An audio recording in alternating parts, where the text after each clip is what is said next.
All right, look carefully at the screen, and would you please tell me what you see on the screen? Take a deep cleansing breath. Okay, relax, lean back in my couch.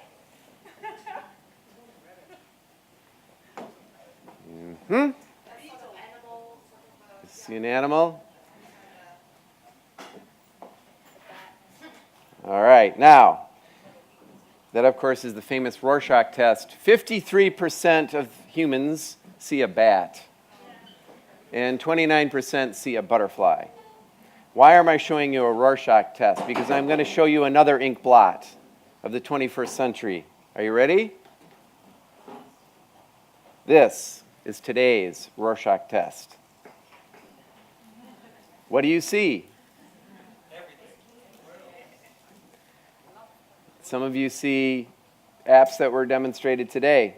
Some of you see the periodic table of the elements. Some of you see an open-ended that you can finger paint with 5 fingers at once and 1 nose, so 11 multi-touches.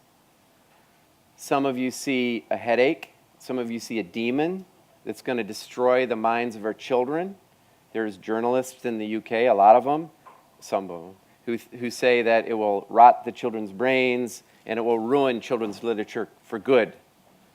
And other people see a new way to tell stories, a new renaissance in storytelling, a way that a child can be the producer.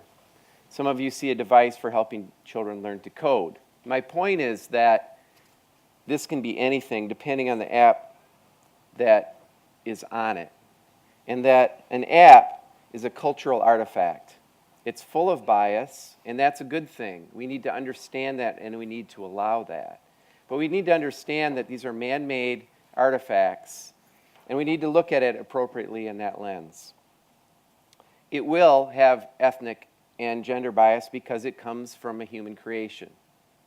What's important is that we teach the children and the teachers and the librarians to be able to develop lenses so they can understand the bias that's built into any form of media, just like an app. And it also has an interaction style. The interaction style is critical. That's what's different than this and linear media. Linear media really doesn't care if you're in the room. For the first time, we're taking pedagogy and we're putting it inside the app. Some of you will like the pedagogy, and some of you will have extreme disagreements with it. Now, I used to be an elementary school teacher in the United States, and I'm well aware of the debates that go on about learning in children. It can become very emotional. We had the whole language people over here, and we had the phonics people over there, and they would not talk to each other during the break. And that's okay, because they can each raise their children just the way they like. So what I'm excited about is that gradually our culture is starting to assimilate and accommodate. Those are Piagetian's words for when something new comes in, it disrupts you, it disequilibrates you, which is natural. You feel uncomfortable. All of this debate is us feeling uncomfortable. And now we're starting to put the pieces together. Thanks to the work of Pauline and the Media Lab, you can start to relax and see, you know what, it's not destroying our children's minds. It's actually enabling them and helping them to feel powerful. It can actually help them to make friends with an app that requires you touch the screen at the same time, and you can introduce them to the concepts and the beauty of the Dutch ballet. That can happen if you use the accelerometers and start thinking outside the box. So I have a game that I like to play, and it's a game where I pretend that I could invite anyone. I could go in any time in history, and I could invite anyone I want to have the dream panel. And my dream panel would walk right through here, would have these people. Maria Montessori would step back, step into the room. Hello, Maria. It's good to have you here. You're looking a little bit black and white. And that intense gaze. But that right there, ladies and gentlemen, was the first female physician ever in Italy. This was one tough woman who fought against all forms of gender bias. and she thought like a scientist. And she looked at children with special needs, or as they were called, I forgot what they called them, idiots. The idiot children in the slums of Rome. The hardest to teach that was her medical assignment. Go help work with those kids. And she looked at them differently through a scientific lens, and she started thinking, how do they learn? What's the best way to connect the wires? And she performed a miracle. At the time, it turned her into a rock star. And some of her future graduates, Sergey Brin, Larry Page, who's the guy that started Google? Amazon. That guy was a Montessori, Jeff Bezos, Montessori schools. So these are very, very powerful ideas, and they're starting to become enabled. Another guy, I think, is Piaget, and I like putting him right next to B.F. Skinner. And so, where did my bag go? I have my, here it is. So here's what they would talk about if they were sitting right there, these guys. Maria Montessori, Jean Piaget, and B.F. Skinner walked into the speaker-ready room before their panel at the NAEYC annual convention. Montessori is angry. I typed my name into iTunes and I came up with 500 apps, she said. Some are good, but others are merely low-rate flashcards. Really, though, what's the harm in an occasional flashcard as long as it's used with a reward, asked Skinner. Montessori's cheeks are flushed with emotion. Some of these apps don't go deeper than the lowest level ideas, shapes, colors, letters, numbers. Take, for example, Approach to Montessori, Numbers Free HD Lite by Brain Counts. It combines my name with noisy pedagogy and free offers and uses my own words for marketing. Prepare for greatness. Piaget nods in the direction of Skinner. You know, she has a reason to be angry, BF. Some of those apps merely imply the acceleration of development, even for infants. We should all be concerned with app quality. Lev Vygotsky has been sitting quietly nearby, pipes up. Isn't it the quality that you speak of itself an artifact of culture? Piaget takes a long, thoughtful puff on his pipe. Yes, Lev, but we have other concerns. I've noticed that my own daughters prefer their iPads to the observations of mollusks.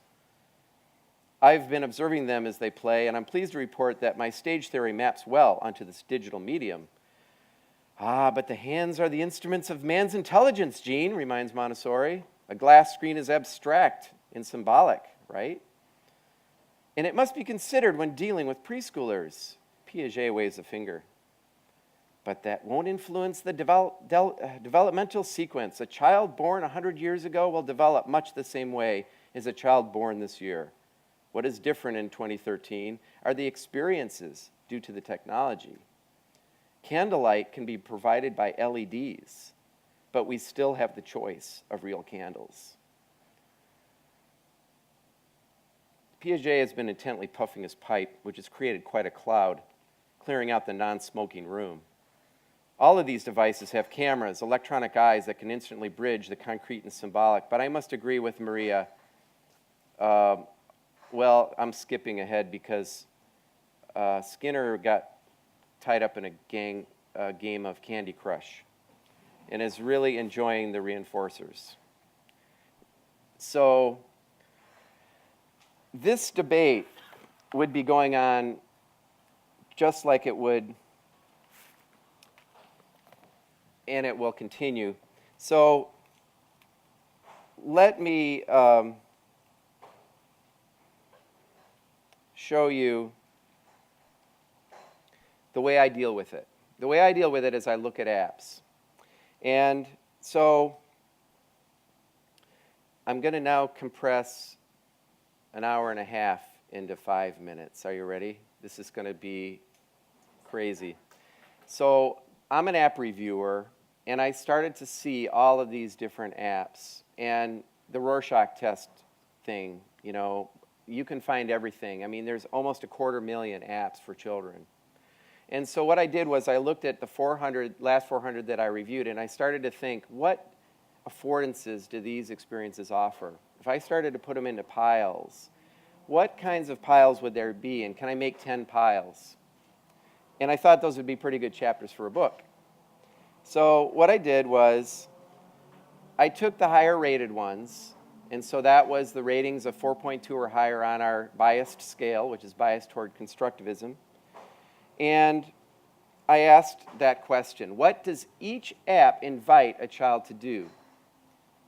Now, I want to tell you some of the things I'm going to show I'm not recommending. I don't have any commercial connection with any of the companies, and I buy my own clothes. So these are the 10 questions. And I think if you went over there and you asked the children in the media lab, these are 10 kinds of things kids want to do, and they're sort of the 10 play patterns that Tokaboka thinks about, and there's a lot of thinking about this. So I'm curious, and this is very powerful.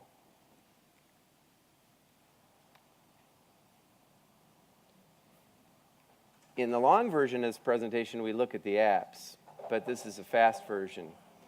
So there's the touch press apps, the pyramid. I just showed you the periodic table. It lets a child, even a 4-year-old, look at carbon and spin it around with their finger and pinch and pull. And if they can't pinch and pull, it's okay because they can still spin it.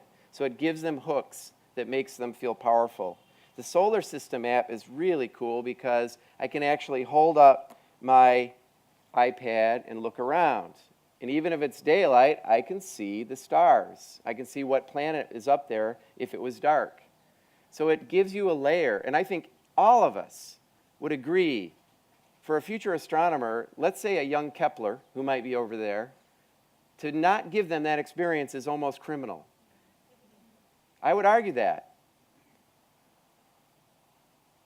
I think that there's probably some kids that are interested in this. You can sit behind a Lamborghini when you walk into the library in our town, and I'm very proud of that, because I think Lamborghini should be public and free for everybody to drive. That's how we learn to drive in New Jersey. I think that every child should have this app, and I think Montessori would have loved this app, because you can watch an individual blood cell move through the heart and see where it goes in each chamber, and this is my human body. And you're probably picking up, I always put the name and the publisher and the price, so you can do that. And I also ask you, don't download them unless, you can probably download them. The Wi-Fi is pretty good here, but generally it clogs up everybody's tweeting. So other ones are Sego Mini Space Explorer, which is the very beginning. There's so many, there's a lot of them, and the beauty of this is that this is a good problem we have, ladies and gentlemen, because wouldn't it be horrible if I could only find one? But we've got 250,000. We are living in a digital renaissance where we can put the most powerful tools at the hands of every child with a $150 Kindle. Not quite as good as an iPad yet, but do you realize that this didn't exist 4 years ago? And 10 years ago, if I held up the worst tablet running the worst app today, we'd say that was the best experience ever because of the multi-touch, or just the fact that it had Wi-Fi. I mean, this stuff's moving fast, and it's exciting. For us not to exploit that is criminal. To show them books like this, where every letter that you touch jumps out of the text, as if by magic, helping the causality. It's called scaffolding. So I don't know how to pronounce that word, but when I touch it, it labels it instantly. That's magic, and that's in every Ocean House Media app and a lot of other apps. And that wonderful story about, what's the name of that dog? Flopster? I mean, wasn't that brilliant? And the way that he was moving his finger in that delightful accent? My daughters really like that accent. He's not here yet, is he? The kid? No, he's not.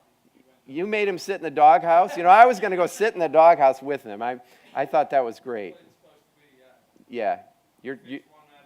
You're trying to teach him that life as an adult's miserable. You get used to it now. This is what it's going to be like. You're going to work, and you're going to, that was really great. And, the fact he was controlling it, and it was a beautiful story. So that's exactly what we're talking about. Here's another one, and I could go on, but I really can't. I told Remco, it's like, okay, kick me off, but as you see, I'm like 1. But this is the orchestra. This is the French National Orchestra, and this won the Bologna Ragazzi Digital Prize because you can move around the orchestra. It uses accelerometers, or you can swipe, you touch any instrument, you can hear it, and it's Peter and the Wolf. It's gorgeous. This thing does music like nothing else. I mean, you put on a pair of headphones, and a future musician, a Bach or Beethoven, they'll float away. It's another bridge to reach a child's mind. What are the research questions, Jessica? And she's got the team to answer these. And I tell you what, I'm so jealous that there's no university in the United States that's doing this kind of work. Has the doctoral students who are asking the questions you see over there. Each one of these affordances raises a new set of research questions that can be asked, as Montessori would, I'm sure, advocate for, science, old-fashioned methodology, asking questions, clearing your mind of bias, and trying to find the answers and the truth. That is the way to lead us through this. I'm only in 2. Oh my gosh, this is not going to be good. But there's a lot. So what I'm going to suggest I do is I want to show you some of these. I'm going to move through fast. And this is being videotaped, right? So you guys can just hit pause and you can grab this. I am interactive. I know everyone who wanted to leave did, but I'm very conscious that we're kind of running out of time. What do you think, 5 more minutes? Well, all right, well, all right, that's very dangerous to say, let me have the control. I don't want that control. I'll try to do as much as I can in 5 minutes, and then we'll go. So tell me a story. Lots of ways to tell a story on an iPad. Lots of ways to do it wrong.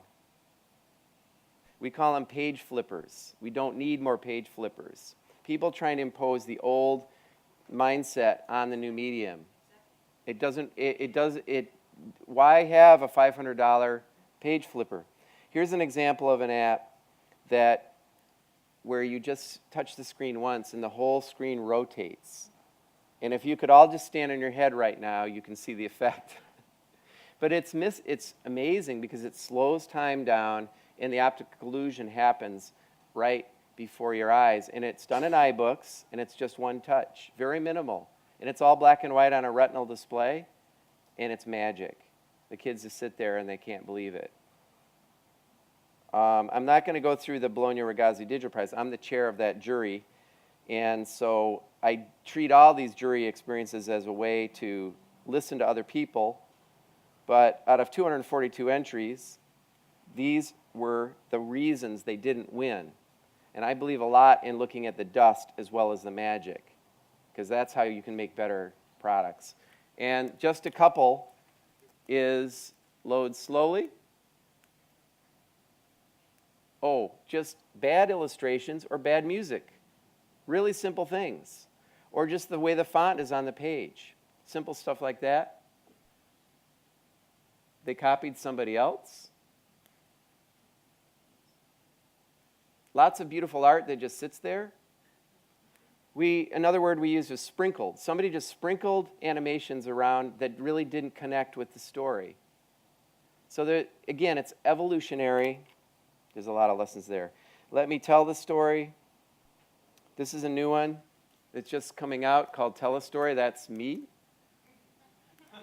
And it basically puts the child in the center of the story. There's a lot of apps like this, and they're great to use because they make you feel powerful. And of course, one of my favorites is Toka Hair Salon Me, which is just, you can't start with a better app than that. I think I might have talked about that one. But it uses the camera. All right, what am I going to do here? Oh, I'm just going to start flying through these and hope we can get this on the camera. That's our dog, and I wanted to know how tall the dog is, but the dog is hyperactive. I can't get the dog to sit still, but I do know that a soda can is 4.8 inches tall. So this is called Curious Ruler, and it's a very simple tool that you can give a child. Would you have a problem with this kind of a tool being given to a child? I doubt it, because they're using units, something very relevant, and it's helping them read along a linear scale. There's some great math there. Don't keep this from children who are curious. Bad news. I can take the leader of the free world and give him a hairstyle. That's Barack Obama. And I think that he looks quite good that way, actually. This is a really interesting pedagogy that's starting to happen. It's not the touch, but it's the untouch. That for the first time, the iPad or the Android device can see or can tell whether something's touching it from the capacitive signals in your fingers. So when you pull your finger up, it hardwires it to a math equation. Isn't this cool? I mean, you can actually wire the concept that's abstract to something very concrete.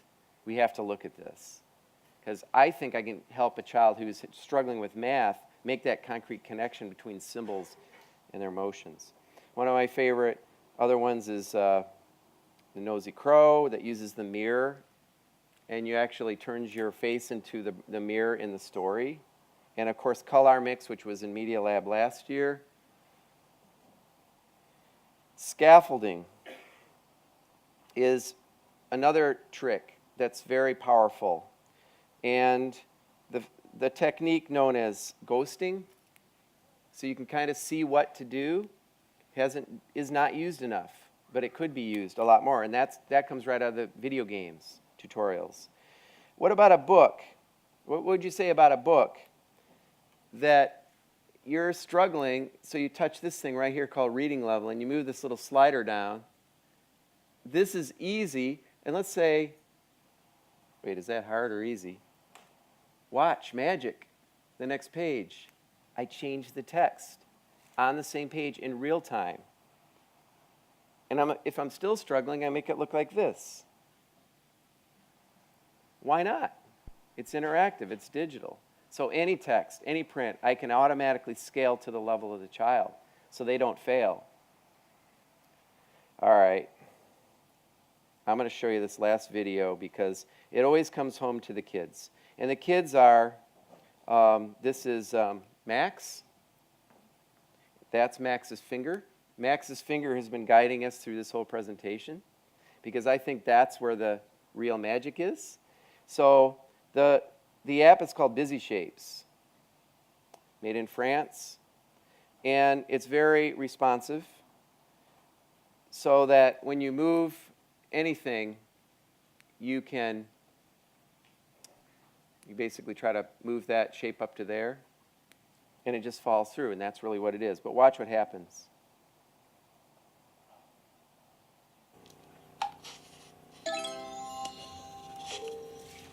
Max is 2 years old. Maybe a little bit older than 2, right, Ellen? Yeah, 2.5. Try to always consider the exact age as much as possible. It makes a huge difference. But he's been playing on this for about 5 minutes, and he's starting to get tired. The sensory motor child, when they get tired, they'll push harder. Because the harder you push, the more effect you have. That's how your brain works.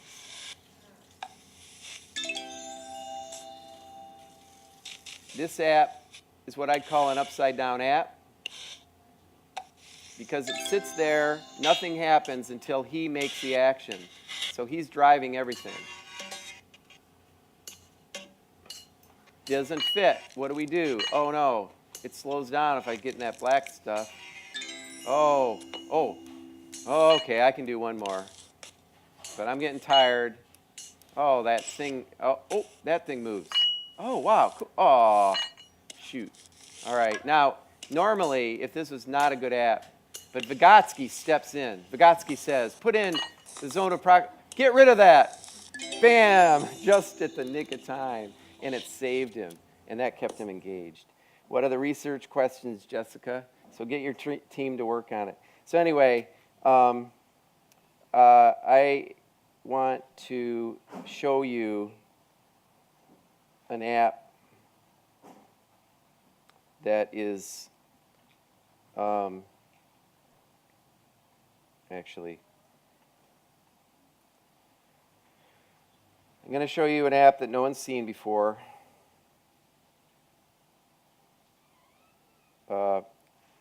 Yeah. So the Very Hungry Caterpillar came out, and there were 3 Hungry Caterpillar apps. Does anyone know the story of Eric Carle's Very Hungry Caterpillar? It's a great picture book, and everybody wanted to make that into an app, and they were disasters. I call them train wrecks because the first one was about counting, and if I showed you the screen, you'd go, that is not the way you count. So the developer, Story Toys in Britain, decided to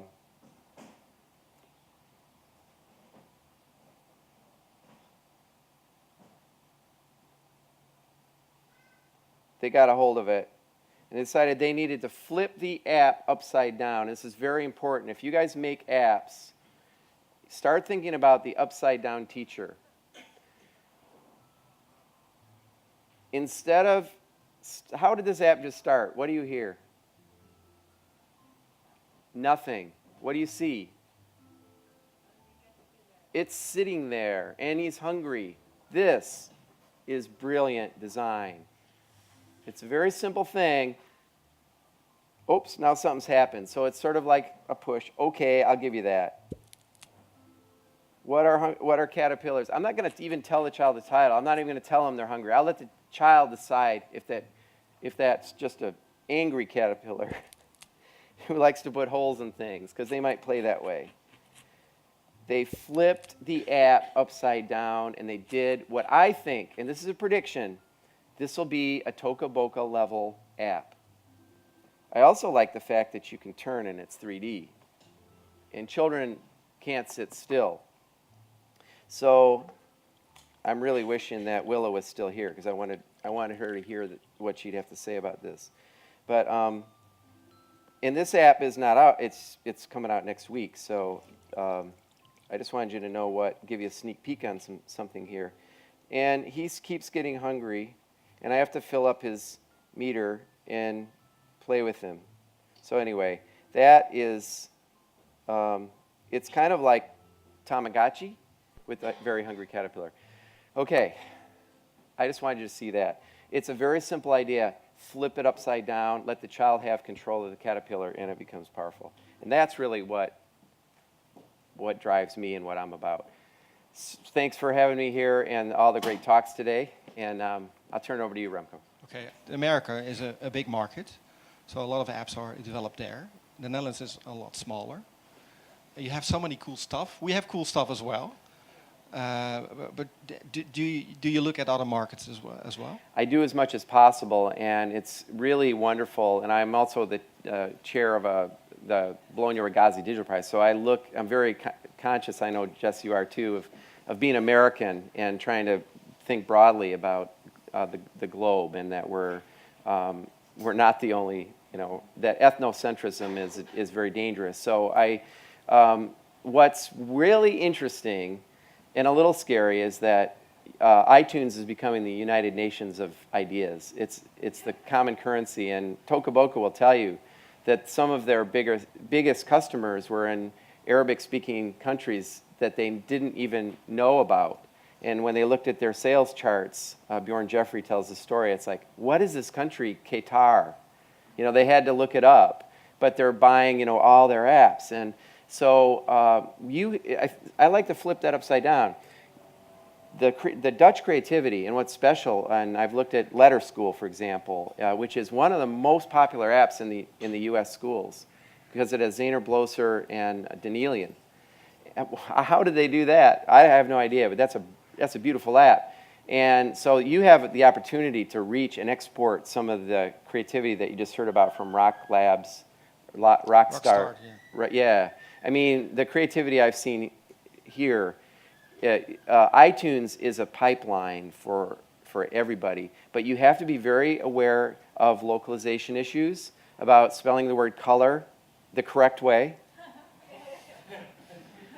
about saying pop and not soda. Now, there's ways to get around the regionalization by talking to native speakers, by putting in options, putting in a control option so that you can choose the language, or not using language at all. But it's something to be aware of. So as a publisher making stuff for schools, Dutch schools, do you say that those publishers should aim for an international market? Absolutely. I think it's money that you're leaving behind. If you have good pedagogy, it doesn't matter what language the child speaks. It's about the pedagogy. Now, the more language and text you put in, the more expensive and harder it's going to be. So Yeah. you start exploring ways that you can go without it. But English is becoming, I think control panels and letting you tailor it, not just for the country, but also for the child.